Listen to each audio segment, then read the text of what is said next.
tetap kuat di tengah tantangan. Refleksi pagi 1615. Apa peringatan Amsal bagi orang fasik yang suka merencanakan hal-hal jahat terhadap orang benar?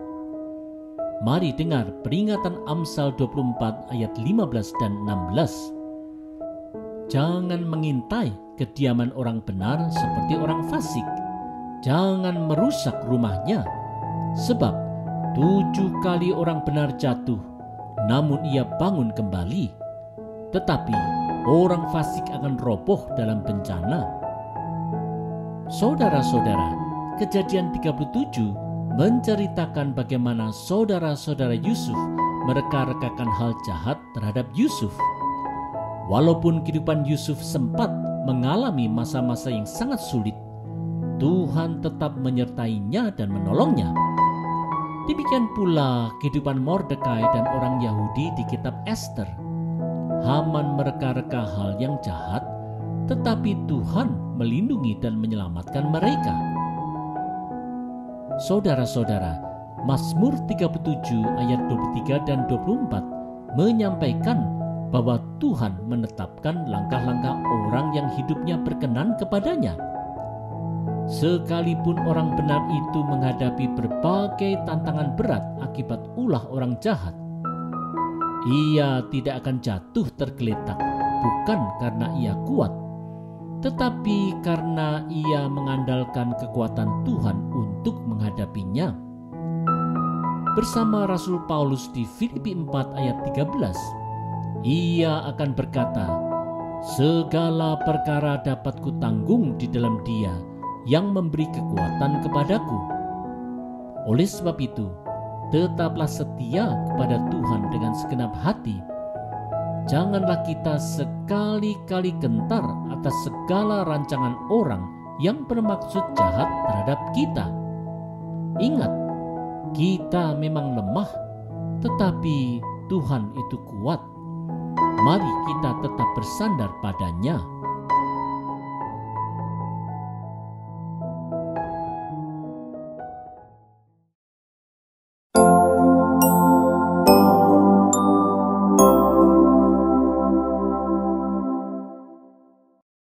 Belajar mengasihi musuh.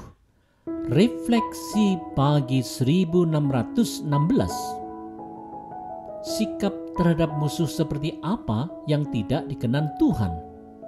Mari dengarkan Amsal 24 ayat 17 dan 18. Jangan bersukacita kalau musuhmu jatuh. Jangan hatimu beria-ria kalau ia terperosok, supaya Tuhan tidak melihatnya dan menganggapnya jahat, lalu memalingkan murkanya daripada orang itu.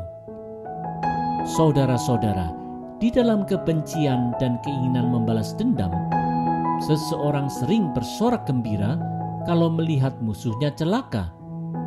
Hanya saja, Tuhan ingin supaya umatnya tetap berbuat baik dan mengasihi musuh seperti yang diperintahkan di Keluaran 23 ayat 4 dan 5, serta diajarkan Yesus Kristus melalui khotbah di bukit di Matius 5 ayat 44, serta mengingat bahwa pembalasan adalah hak Tuhan dan bukan hak manusia, seperti yang diperintahkan di Ulangan 32 ayat 35. Saudara-saudara, apa yang diajarkan di kitab Taurat tentang sikap terhadap musuh dan diajarkan juga oleh Yesus Kristus digemakan oleh Rasul Paulus di Roma 12 ayat 20. Tetapi jika seterumu lapar, berilah dia makan. Jika ia haus, berilah dia minum. Dengan berbuat demikian, kamu menumpukan bara api di atas kepalanya. Inilah wujud nyata dari sikap mengasihi sesama dalam ajaran Alkitab yang harus dicamkan dan dihidupi oleh setiap orang percaya. Oleh sebab itu, wahai orang percaya, marilah kita bersama-sama belajar untuk bersimpati terhadap penderitaan mereka yang memusuhi kita, tidak menaruh dendam, dan belajar mendoakan. Walaupun ini tentu memang tidak mudah, tetapi marilah kita terus berupaya. Sukacita ilahi akan melingkupi kita.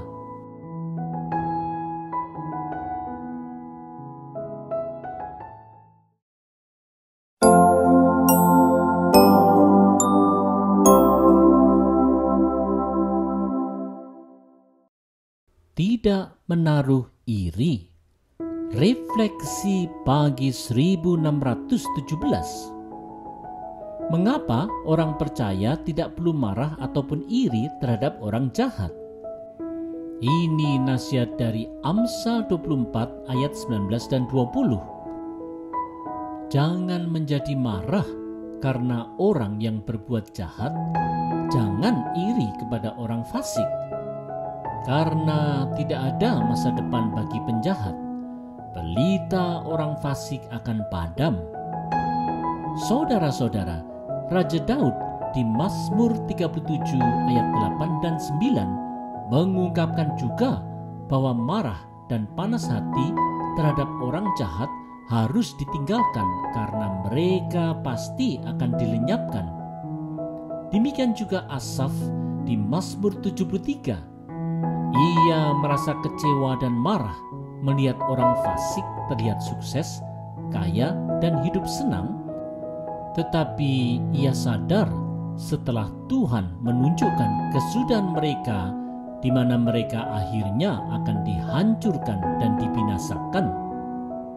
Mengetahui ini, mengapa kita harus iri terhadap orang fasik?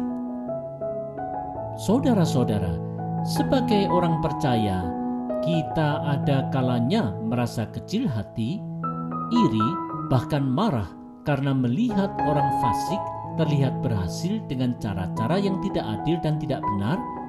Bahkan kita kemudian tergoda untuk ikut-ikutan melakukannya. Nasihat firman Tuhan telah mengingatkan kita bahwa Tuhan selalu peduli atas segala sesuatu yang terjadi di dunia ini, dan Tuhan tidak akan tinggal diam melihat kejahatan. Orang jahat pastilah akan menerima ganjarannya. Karenanya, marilah kita belajar mengarahkan mata hati kita hanya kepada Tuhan, tidak hanya selama hidup di bumi ini, tetapi terlebih lagi pada pengharapan kekal di seberang sana. Marilah kita bersama-sama saling mengingatkan dan menguatkan dalam pergumulan yang tidak mudah ini.